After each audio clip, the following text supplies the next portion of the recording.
We're here on Capitol Hill with the chairman of the Environment and Public Works Committee in the Senate, Senator James Inhofe. Thank you so much for taking some time to speak with us. It's nice to have you back.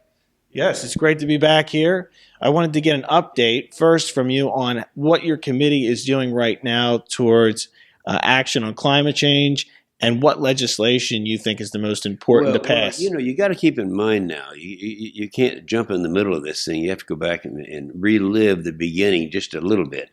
The main subject right now is what's going to be happening on the 22nd of this month. That's Earth Day. So you have the president wanting to encourage all of these 196 countries to send representatives to New York to say what they're going to do to reduce their CO2 emissions. And of course, the answer is nothing. But to go back, these meetings that they had, I wrote a book some time ago, and what we predicted 3 years ago is exactly what's happening today. Exactly. We have, at that time, the United Nations, who was behind this thing to start with, they had these meetings. Every year in December, they have a meeting. They get all these countries together and try to get them to join in. And they induce them to come to these meetings by offering billions of dollars that we're going to be giving all these third world countries to encourage them to reduce. And of course, it doesn't work. But I'll just mention three of them. The first one that I went to is '03. And that was in Milan, Italy. And that's where they had wanted posters with my pictures on them at all the telephone poles. I was the bad guy, clearly, because at that time, in '03, that was our first legislation. It was the McCain-Lieberman bill to try to do cap and trade, just like they're still trying to do today. And of course, it failed. Then we went through several other of those bills, but the next one I went to was in Copenhagen. Now, in Copenhagen, the reason I went there, was because we had Nancy Pelosi there, we had Obama there at that time. I guess he was in the Senate.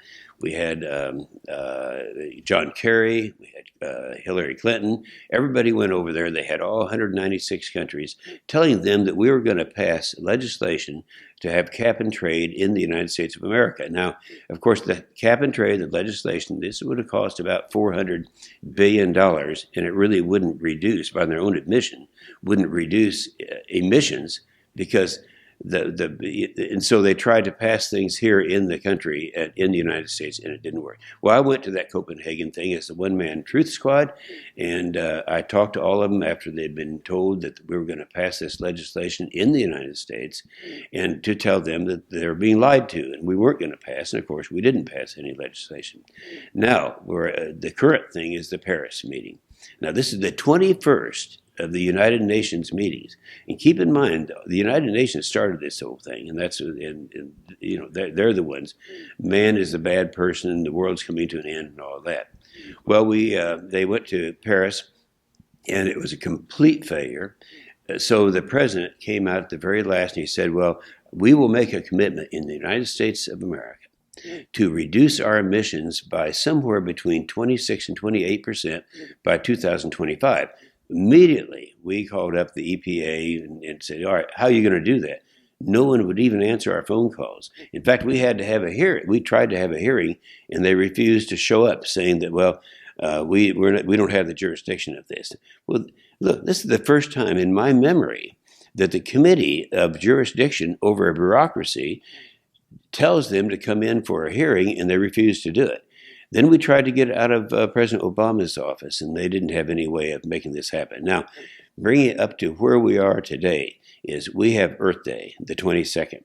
So the president is going to have a message for them and try to get everyone to come in and say what they're going to be doing. However, since the president knows that he can't do a 26 or 27 or 28% reduction by 2025, he's not even going to show up. And so he's going to send John Kerry. That's always the easy thing to do. John Kerry, he'll say anything.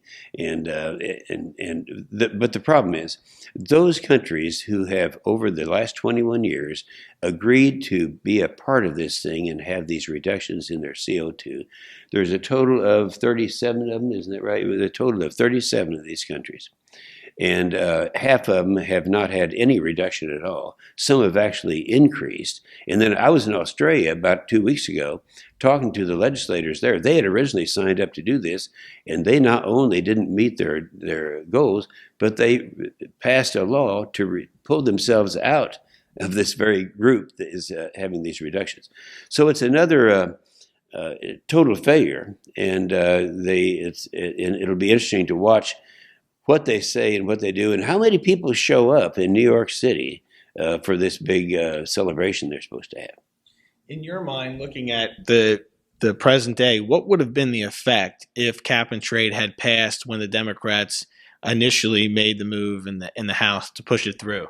Well, what would have happened is, first of all, when this first came up, and this is back in 1997, at the time that they came up and tried to do something legislatively, I happened at that time to be the chairman of the subcommittee on air, which has the jurisdiction over this. I thought everyone said it was true, so I thought, well, it must be true. There must be something to this thing, that the world is coming to an end, and it's all because of man-made gases. Until I found out how much it would cost. MIT did a study how much would it cost to have a cap and trade, and all the studies since then and before then have all hovered around $400 billion. In my state of Oklahoma, I always do this when there's a big number. I count and find out how many of my families in Oklahoma are filing federal tax returns. I do the math. It would have cost about $3,000 a family. Now, the interesting thing, and there are people who are listening to us and watching us right now, Nick, who actually have bought into this thing. And a lot of the young people have, because they're teaching it in the schools. So I asked the question of Lisa Jackson. Lisa Jackson was the Obama first choice to be, and she was the director of the Environmental Protection Agency. I said, all right, if we pass this stuff, all this legislation they're trying to pass here to impose the largest tax increase in the history of America, would this have the effect of reducing CO2 emissions worldwide? She said no. Because this isn't where the problem is. The problem is in China, it's in India, it's in Mexico. And so it wouldn't do any good for us. In fact, just the opposite could be true. As we chase our manufacturing base overseas because it's too expensive here, they'll go to places like China where there are no restrictions. And so it could have the effect of actually increasing it. So we're talking about the largest tax increase in history, and by their own admission, it will not reduce CO2 emissions. Now you hear Democrats say in response to that, look, even if every country in the world doesn't drastically reduce emissions, the U.S. has to be the leader. The U.S. has to make the first move. That's garbage. Well, do you think in a heartbeat, right now, China is celebrating the fact that we might reduce our emissions here, because that it builds up, they'll end up inheriting a bunch of our manufacturing base. And they, in fact, their commitment, see, everyone's supposed to make a commitment in Paris. You know what their commitment was? Well, they're going to continue to increase. Right now, every 10 days, China builds a new coal-fired plant, power plant. And they're going to continue to do that by their own admission until 2020. Then they say they may start reducing it. Well, so we can be... Why would we be the leader and they'd all follow us when it's something that is a failure, and they know it in their own minds? Now, I will say this. All of particularly the third world countries, 196 countries who come to the meetings, the annual meeting every December that the United Nations puts on, a lot of which is paid for by us, they go because, I'll give you an example. I went to a friend of mine. I have kind of a mission in Africa. I know these people there. And way back in Milan, Italy, that was 2003, there was a delegation that was coming from Benin, West Africa. And one of them was a friend of mine. And I went up to him, I said, Luke, what in the world are you doing here? You don't believe all this stuff. He said, no, but this is the biggest party of the year. The worst thing that can happen is they run out of caviar. But this is the big party. They all come in, and they have this 21 years they've been doing this. Nothing has been accomplished, and it's going to be really interesting on our Earth Day when they're going to have to admit it. So we'll see what happens. Does the president have the authority, in your mind, to go around Congress and work with the EPA to put the Clean Power Plan See, in place? here's what the president has been doing, and everybody knows it. Anything that he can't get done, like his anti-gun legislation, this type of thing, he'll try to do it with regulations. And so this is the regulation. The Clean Power Plan is a regulation that he is promoting to try to force us to do what we wouldn't do legislatively. We who are answerable to the people are not going to vote for that kind of a tax increase for something that doesn't work. So that's where we are today, and it is trying to go around the people. It's not going to work. The reason he can't do it through regulation is, first of all, there are 27 states that have lawsuits against the EPA right now, or against Obama in this case, and the Supreme Court of the United States has come by and said until all these lawsuits, I mean, it's not just the states filing lawsuits, it's everybody else, labor unions and everyone. Until all these are settled, we are putting a stay on. So the Supreme Court says we're not going to be forcing anyone in the United States to comply with the Clean Power Plan, which is Obama's plan. What do you say to states like Pennsylvania who are going through with the regulations and implementing it on their own? At least the governor's pledged to do that there without waiting for this court result yet. I'm a great believer in states' rights. If they want to do that, if they are wealthy enough in the state of Pennsylvania to throw away that amount of money, that's fine. I might mention, though, it's interesting, of all the this type of restriction, like the Clean Power Plan, hurts everyone, hurts manufacturers and all that. But one that's singled out is fossil fuels. This is part of the war on fossil fuels. That's coal, oil, and gas. Well, all of a sudden in Pennsylvania, it's a big coal state. But with the finding recently of the Marcellus rain, that's one. It used to be people thought oil and gas was all in the western part of the United States. This is all in New York and Pennsylvania and the eastern part of the United States. So I would say politically, he may have made that statement to ingratiate himself with the extreme liberal environmental left. But there are a lot of people there that are paying those taxes. And so let's wait and see what happens. It sounded good for him, and he had a nice audience to talk to. Let's see what happens. Based on my interviews with key Democrats in the House and Senate on climate change, they keep saying, climate change is because of human activity. We need to take action right now. What's the Republican counter narrative to that? Do they not believe that it's man-made and it's based on human activity, or is it just the response to the problem that they disagree? Well, the response is climate changes, and it's always changed. I gave a speech on the floor that surprised a lot of people, and I said, you to go back and look at it historically, look at it biblically, look at it any way you look at it, climate has always changed. Now, it has changed, and we've gone into cold and then warmer periods. And let me just share something with you that might surprise a lot of people. And that is, in 1895, we went into a climate change for about 30 years. And it was all of a sudden it was cold. That's when they first came up with this is going to be another ice age. Then in 1918, it came and changed again, and it turned into warmer. And they started talking about global warming. That was 1918. Then that lasted until 1945. 1945, all of a sudden it started getting cold for a period of time, 30 years or so. Here, and that lasted to about 75 or 80. And now it has not been getting warmer. They come up with these things saying the hottest year so far. It's just not true. Here's the interesting thing. I said in 1945 it turned into that happened to coincide right after World War II. That was the year that had the greatest single surge in emissions, CO2 emissions, in the history of America. And that precipitated not a warming period, but a cooling period. So all the stuff that it's wishful thinking. They all rejoiced about Kyoto. They're all holding hands and hoping this happens, but it doesn't. And I know, a lot of the guys and gals that are in the Senate who some of them actually believe this, but I think a lot of them don't. Why do you think the term changed? It was global warming. No one would buy that. That had been so discredited. So what do? They change. Well, let's call it something else. How about climate change? Yeah, that sounds good. And they have actually had several iterations of changes that they've used.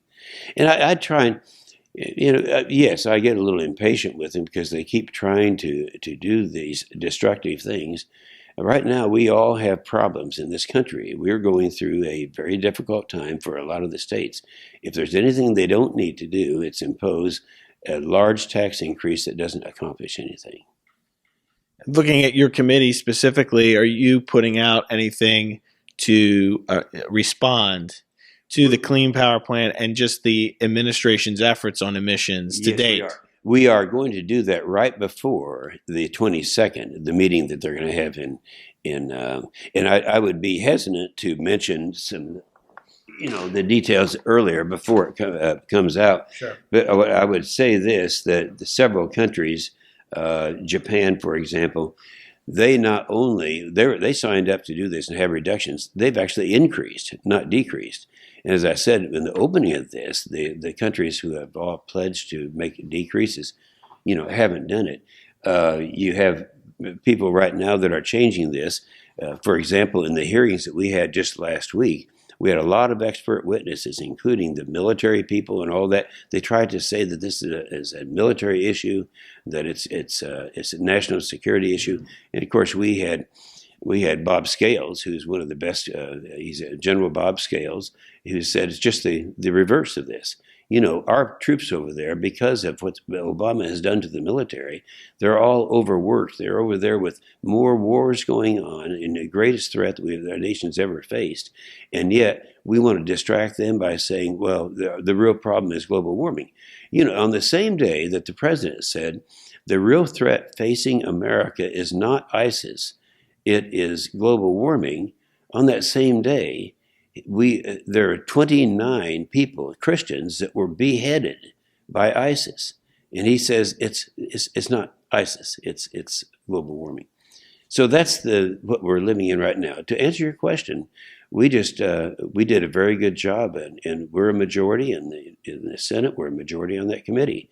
It happens that the most liberal members of the United States Senate are among those that are on the Environment and Public Works Committee, and the most conservative Republicans are on the same committee.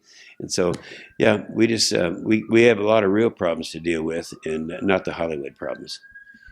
Pointing to Solyndra. I was going to mention this. They keep saying, they're talking about, oil companies, the Koch brothers and elsewhere. Yeah, they're interested in this. They don't want this to happen. But at the same time, you have a guy named Tom Steyer, who is a very wealthy, he's a billionaire, and he has pledged to give $100 million to candidates, I'm talking about members of the Senate.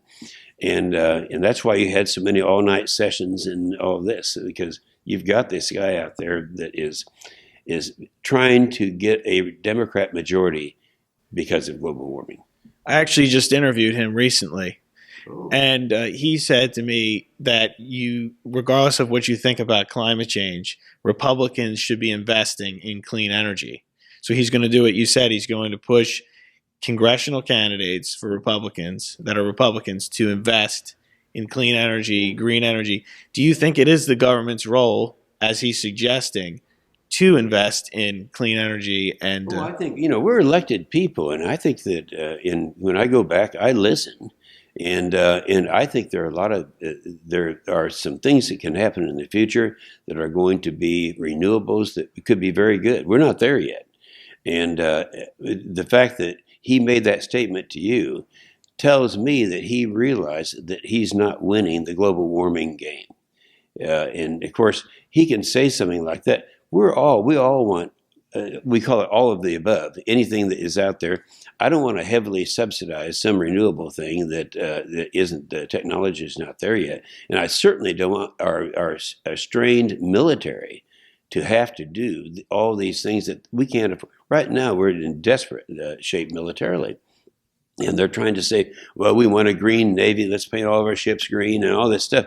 Did you know, I bet most of the people watching and listening to us right now don't know, during the first 7 years, the term of this president, he has put $120 billion into global warming.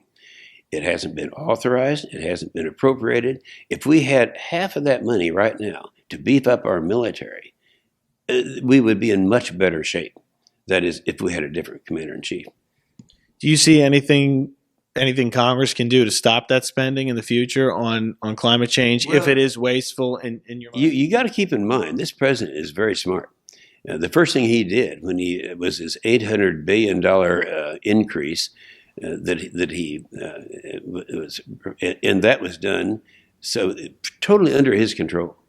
Then the Republicans did something pretty stupid by doing away with earmarks, and now we find out that Obama is really kind of behind that, so that those things that we don't do in terms of what were our constitutional responsibility in terms of spending the money, that goes back to Obama, so he spends it. So it's a combination of that and the $800 billion that he was able to extract from his fans the first when they had totally controlled the House and the Senate. And so that money, I don't know if it's gone yet, but that's happening right now. Now, my last question for you would be on emissions. We see the president moving on his own to increase the miles per gallon or the on light trucks and cars. Do you see that adding to the price of a car, like a lot of groups are advocating for right now? Yeah, you're asking the wrong person. I'm not in that business, but I have talked to the manufacturers. And yeah, it adds a lot of cost. And they don't really care, and I don't blame them. If I were on their board of directors, I'd feel the same way. If the government comes along and mandates things that are going to end up costing more for our cars, we have a greater profit margin. We'll make more money in doing that. So I don't think they mind doing it. But I think your question is that a role of government? The answer is no. It's called the market. There's certain things that we can do that is dictated by the market, and that's what's made this one of the many things that's made this country great that we're going to have to try to get back to after the next presidential election. Chairman Inhofe, thank you so much for your time. Well, thank you, Nick. It was great to see you again, and we'll talk again soon. Look forward to it. Thank you so much. Yes, sir.